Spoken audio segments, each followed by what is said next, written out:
Muy buenos días. Hoy continuamos con el ciclo de anemias y vamos a hablar de las anemias por defecto en la membrana del eritrocito. La membrana es apenas el 1% del peso total de un eritrocito, pero es vital. ¿Por qué es vital? Mantiene estable el medio interno, la homeostasis, capta y retiene compuestos vitales, elimina desechos, entre los que capta está el ATP del medio externo y además de eso, bueno, pues va a separar todo el medio interno del medio externo, va a permitir el paso de sustancias hacia adentro y sustancias de dentro hacia afuera, sobre todo desechos. La membrana también interactúa con el medio externo, sirve de barrera y medio de contacto e intercambio. Y además sus propiedades le permiten deformarse de forma tal que el eritrocito, que tiene aproximadamente 8 micras de diámetro, consigue penetrar por los capilares que son más pequeños que él, o sea, más estrechos que él. Por el transporte a través de la membrana y los eritrocitos captan ATP, azúcares como glucosa y otros azúcares, electrolitos y cuanto producto pueda necesitar. Todo pasa a través de transportadores de membrana. Por la membrana se eliminan los desechos, por la membrana pasan el oxígeno y el CO2. La membrana protege al eritrocito de las alteraciones del pH en el medio externo y por sus propiedades de flexibilidad, como ya decíamos, de formabilidad, resistencia y la capacidad de recuperarse después que pasa por los capilares, es que el eritrocito puede atravesar estos vasos sanguíneos que son más estrechos que él. La membrana está compuesta por la doble capa lipídica de todas las células eucariotas y además es un esqueleto situado en el interior de ella, un esqueleto que es muy importante porque le confiere una serie de propiedades que son particulares del eritrocito, no de las demás células eucariotas. La complejidad de la estructura de membrana le confiere estas propiedades que son deformabilidad, resistencia y elasticidad, que se necesita para soportar las presiones de cizallamiento, o sea, las presiones que inciden sobre las células que pudieran destruirla, y también su choque contra las paredes vasculares, tiene que ir pegada a las paredes vasculares, está chocando contra ellas, y su paso por los capilares, y ahí tiene que ser, deformarse mucho. Y entonces, todo esto, ¿por qué lo puede hacer? Gracias a la membrana. Recuerden, el eritrocito está circulando por la sangre, lo golpean los chorros de sangre, los flujos, todo, y él tiene que defenderse. Y la membrana es la principal defensa que tiene frente a todas estas situaciones. La distribución de los lípidos de membrana no es uniforme y constantemente hay un intercambio entre una capa y la otra para poder realizar sus funciones. Tiene dos tipos de lípido por la parte externa de la capa, dos tipos de lípido por la parte interna. Los fosfolípidos se distribuyen en estas dos capas, pero nos interesa uno de ellos, solamente uno de ellos, la fosfatidilserina.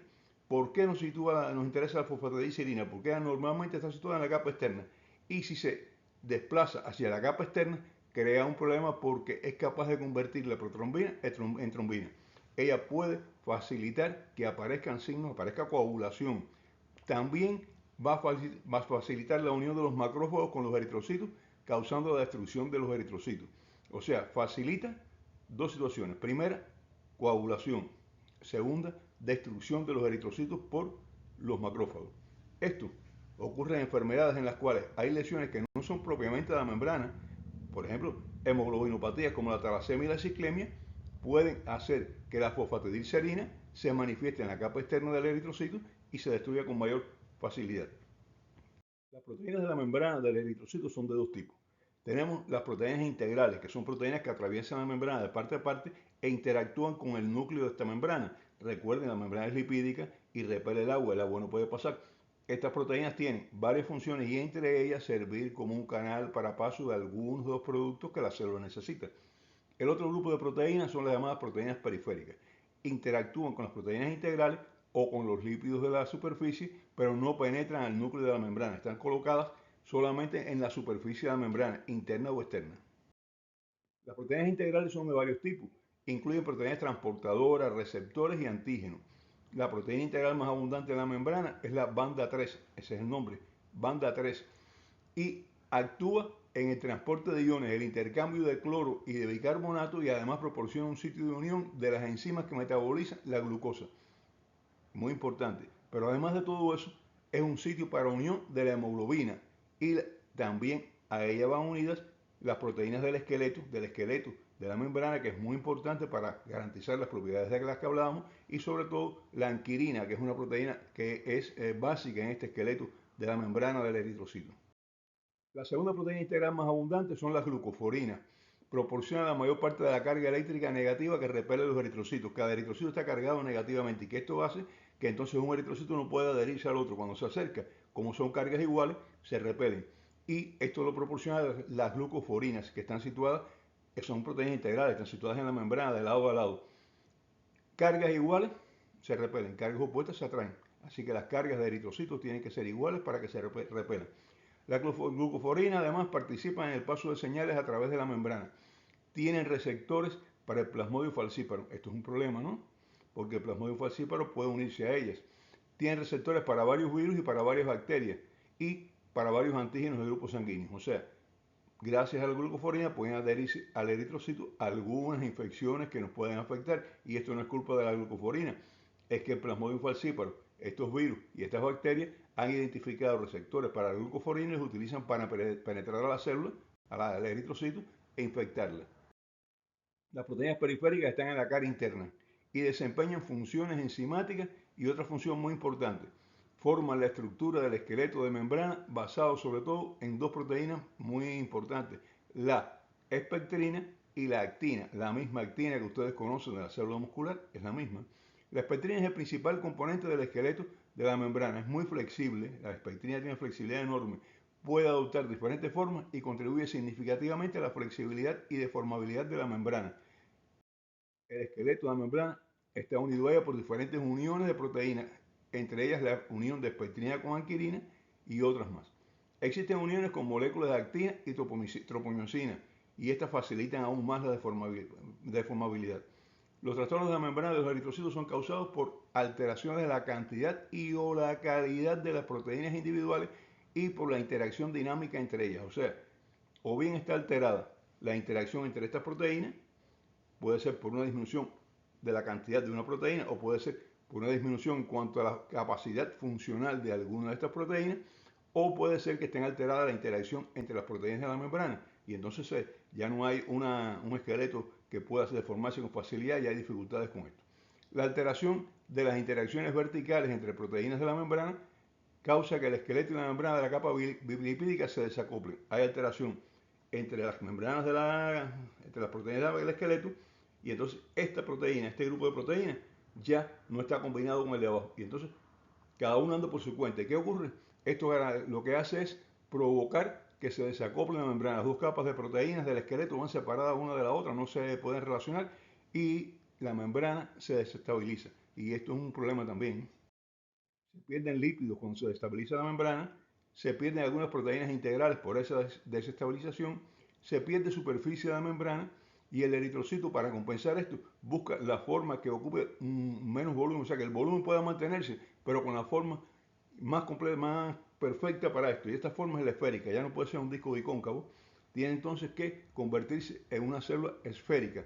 Y este tipo de célula esférica es menos resistente al paso por los capilares, es menos deformable y va a producir un tipo de anemia hemolítica también, que es la anemia hemolítica inducida por los esferocitos, células esféricas. Ya no es el disco bicóncavo del eritrocito, es una bola, una bolita, una esfera. Y esta esfera está provocada por esto, porque hay un desacople entre las dos capas del esqueleto proteico de la membrana y se ha perdido una cantidad, una parte de la membrana. Ahora, las alteraciones de las uniones horizontales, porque aquello con las alteraciones de las uniones verticales, la alteración de las uniones horizontales de las proteínas del esqueleto, incluida la asociación entre moléculas de espectrina o las interacciones entre proteínas de complejo de unión, causan también inestabilidad de la membrana, altera su deformabilidad y sus propiedades mecánicas. Pero aquí no hay un problema como el anterior, que se pierde parte de la membrana. Aquí la membrana se mantiene. Lo que ya no se mantiene con la forma bicóncava que tiene el eritrocito normalmente, sino que es un poco más alargada. Toma una forma que se llama eliptocito. O sea, el glóbulo rojo es como una elipse, no es un disco bicóncavo. Fíjense las dos diferencias. En las microcitosis, lo que ocurre es que las alteraciones son entre las uniones verticales de la membrana, y las uniones verticales de la membrana hacen que la capa superior y la capa inferior desacoplen totalmente y se pierde parte de la capa superior. Y esto que hace, parte de la membrana que se pierde, tiene que buscar la manera de mantener el mismo continente, la misma cantidad, en una forma más eficiente para esto, y es donde aparecen células esféricas. Y en la otra situación, en las alteraciones de las uniones horizontales, Simplemente aquí no se pierde parte de la membrana, sino que no se consigue una estabilidad de membrana y entonces se deslizan las membranas y al deslizarse las membranas van a producir una forma elíptica. Ya no es el disco bicóncavo perfecto, redondo, sino que es alargado y son las esferocitosis. Vamos a hablar de esferocitosis hereditaria, la más frecuente de las anemias hemolíticas por defecto de la membrana. Y vamos a hablar también un poco de la liptocitosis, la segunda más frecuente. La esferocitosis hereditaria es una enfermedad caracterizada por la presencia de eritrocitos esféricos en la lámina periférica. Cuando se observa la lámina periférica, los eritrocitos no son discos bicóncavos, son bolitas, son esferas. La más frecuente es más frecuente en personas del norte de Europa con una frecuencia de 0,05 a 0,03% de la población. Es decir, no es una enfermedad frecuente, como vamos a ver con las hemoglobinopatías. Solamente la padecen 5 de 10.000 personas. Y generalmente esto es en el norte de Europa, donde es más frecuente, en la parte norte, países escandinavos, alguna parte de los países eslavos también. Es hereditaria, es autosómica, es decir, no tiene relación con el sexo, se hereda para cualquiera de los dos sexos, casi siempre es dominante, o sea, si uno de los progenitores tiene un gen alterado para esferocitosis, pues todos los hijos que hereden ese gen van a tener también la esferocitosis. Hay formas de tipo recesivo, pero son menos frecuentes, es decir, que necesita que los dos padres tengan la alteración. Y hay mutaciones puntuales en personas que no tienen ningún antecedente familiar, pero por una mutación genética apareció una esferocitosis. También puede ocurrir. El mecanismo de producción son las alteraciones cualitativas o cuantitativas de algunas de las proteínas de la membrana. Se alteran algunas proteínas de la membrana en cantidad o en funcionamiento, sobre todo las espectrinas, la anquirina, la banda 3 o alguna otra. Fíjense que no es específica como esferocitosis en general de una proteína, sino que cualquiera de estas proteínas puede alterarse y al alterarse una de ellas, ¿qué ocurre? Que causa inestabilidad con las uniones verticales de las proteínas. Ya la capa más externa de proteínas de la membrana no tiene una buena relación con la capa más interna. Se disocian, cada una anda por su lado y entonces se pierden fragmentos de lípidos y proteínas de la parte externa de la membrana misma, no de lo que está dentro del citoplasma. Y no se pierde nada de lo que está dentro de la célula. Lo que se pierde es la parte de afuera, lípidos de la membrana y proteínas de membrana. Y entonces, ¿qué ocurre? Lo que decíamos ya. La célula tiene que adoptar una forma esférica para mantener su contenido. La hace menos resistente, menos flexible y al pasar por el vaso donde existe un ambiente cargado de radicales libres, de tóxicos, con pH, glucosa y ATP bajos, los esferocitos son captados por las células fagocíticas, son fagocitados y destruidos, porque ellos detectan que esa membrana está mal y esa membrana empeora en el medio ambiente del vaso. El vaso juega un papel que es secundario, no es el papel primario en este trastorno, esta anemia hemolítica, es un papel secundario porque él solo va a destruir los esferocitos, o sea, las células sanguíneas que se encuentran alteradas, que además se pueden alterar también con su paso por los capilares. Es el papel del vaso muy importante en la hemólisis de esferocitosis hereditaria, pero es un papel secundario. Él no es el que causa la hemólisis, él es el que detecta el producto que está en mal estado, que es en este caso las células que tienen alteraciones de las proteínas de membrana, con una deformación de la membrana, es un esferocito, y entonces se las comen las células reticulares que se encuentran en el vaso y las destruyen. Clínicamente se caracteriza por lo mismo que todas las anemias hemolíticas: icteroflavínico, mucosas pálidas y esplenomegalia. En estos casos, la esplenomegalia está presente siempre porque es el lugar donde se destruyen los eritrocitos. Los síntomas varían, como en todas las anemias, dependiendo de una serie de factores, entre ellos sobre todo el grado de anemia, la cifra de hemoglobina y también de la compensación de la médula ósea. Si la médula ósea tiene una producción de eritrocitos grande y compensa la cantidad que está destruyendo, entonces, bueno, pues los síntomas son menores. ¿Cuál es la complicación más frecuente? Bueno, la complicación más frecuente es que se produce una gran cantidad de bilirrubina por la destrucción de eritrocitos. Esta bilirrubina va hacia el hígado la conjuga y la excreta por la bilis, pero como es una cantidad tan grande, esto facilita la aparición de cálculos biliares, y la complicación más importante de esferocitosis hereditaria es precisamente la litiasis biliar. Otras complicaciones son las crisis aplásticas que se producen por lo general después de infecciones virales que pueden deprimir un poquito esa médula tiene que producir mucho, está un poquito deprimida y entonces aparece una crisis aplástica, deja de producir, cesa de producir. Las aplasias, en estos casos, las crisis aplásticas pueden ser graves, no es una aplasia medular, es una crisis aplástica dentro de una enfermedad que se llama esferocitosis hereditaria, Fíjense, no es la misma situación que hablábamos de la aplasia medular como un tipo de anemia específico, ¿no? En este caso, la aplasia es secundaria, es una crisis y se puede rebasar. Otras crisis frecuentes son las hemolíticas, que aparecen muchas veces después también de infecciones virales y suelen ser leves, no es como la crisis aplástica que es mucho más severa. Las crisis megaloblásticas, porque la médula consume todo el ácido fólico que tiene el cuerpo y entonces no tiene ácido fólico y aparecen alteraciones en cuanto a los eritrocitos, pueden aparecer, pero por lo general no son graves. Otras complicaciones menos frecuentes son úlceras en piel, gota, por la cantidad de sustancias que se pueden depositar, de cristales, dermatitis crónica de las piernas, miocardiopatía, o sea, lesión del músculo cardíaco, disfunción de la médula espinal, neurológica, con síntomas neurológicos que pueden ser como trastornos de movimiento, y otra situación que también aparece es la eritropoiesis extramedular, o sea, aparecen focos de formación de glóbulos rojos fuera de la médula ósea porque la médula ósea no alcanza para producir todos los eritrocitos que se necesitan y entonces algunos tejidos como el hígado, el mismo vaso, empiezan a producir eritrocitos también. Tejidos que anteriormente fueron productores de eritrocitos, productores de células de la sangre cuando éramos fetos, en el feto, pero que después ya, bueno, pues ya la médula ósea es la que tiene este papel y ellos tienen una menor frecuencia como productores de glóbulos rojos, ellos dejan de producir glóbulos rojos, pero aquí vuelven a tomar su papel y se convierten en órganos eritropoyéticos. Los síntomas pueden aparecer a cualquier edad y los hallazgos clínicos pueden incluir retraso del crecimiento y deformidades óseas en los casos severos, sobre todo cuando los síntomas comienzan en la primera infancia. El diagnóstico se hace por el cuadro clínico, por los antecedentes familiares y por las pruebas de laboratorio. Anemia normocítica y normocrómica, aunque la concentración hemoglóbica corpuscular puede estar aumentada porque el glóbulo rojo está un poquito deshidratado, se perdió membrana, ha disminuido un poquito el volumen, pero tiene la misma cantidad de hemoglobina. Bilirrubina elevada, muy característico porque en estos casos hay una gran hemólisis. Lo más importante, en la lámina periférica hay presencia de eritrocitos esféricos, de esferocitos, y nos parece que son pequeños. Cuando uno lo mira, parece pequeño, ¿eh? En la lámina, por la forma que tiene, pero el volumen celular, el volumen corpuscular medio que hablamos de él, es normal. O sea, su volumen es normal. Lo que parecen más pequeños por la forma que adoptan.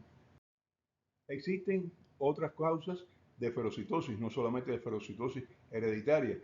También aparece ferocitosis en las anemias hemolíticas autoinmunes, en las lesiones térmicas producidas por quemaduras, en la anemia hemolítica microangiopática y en la anemia hemolítica macroangiopática, en enfermedades sistémicas como hepatopatía, en la septicemia por Clostridium, en reacciones transfusionales, en intoxicación con veneno de algunas serpientes, de algunas arañas y de minópteros, como son las abejas, las avispas y las hormigas, en la hipofosfatemia y en otras causas. O sea, la presencia de microferocitosis no dice que esta persona tiene una microferocitosis hereditaria, dice simplemente que los eritrocitos de esta persona han tomado una forma esférica, pero hay que hacer las demás comprobaciones, incluyendo análisis familiar, incluyendo el interrogatorio, viendo cómo apareció esto para poder decir qué tipo de ferocitosis tiene la persona. O sea, la ferocitosis sola no basta para el diagnóstico. La presencia de ferocitos, por tanto, solo nos indica que hay ferocitos. El diagnóstico de ferocitosis hereditaria tiene que analizarse todo lo demás. Cuadro clínico, antecedente familiar y muy importante, a qué edad comenzó. Porque la mayor parte de las demás ferocitosis aparecen ya en personas más maduras y en la microferocitosis hereditaria la situación se encuentra desde que son niños. De resto de alteraciones de la membrana, la más frecuente es la liptocitosis hereditaria, con una prevalencia entre 0,05 y 0,025 a nivel mundial, pero que es un poco más frecuente en África y en el Mediterráneo.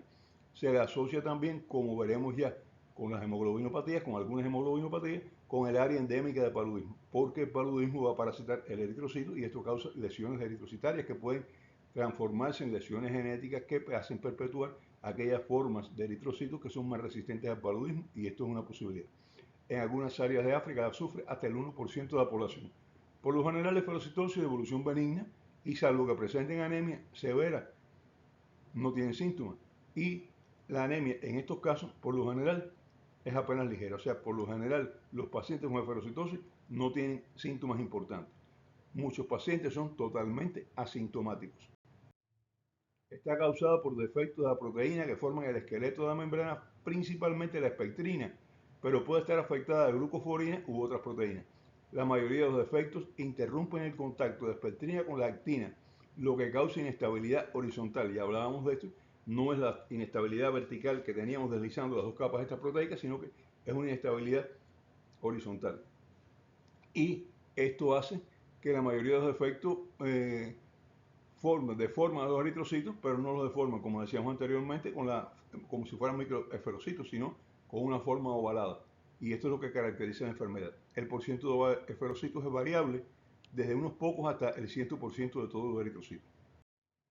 Bueno, mis amigos, en el próximo programa continuaremos con las anemias hemolíticas por defectos enzimáticos. Hasta entonces.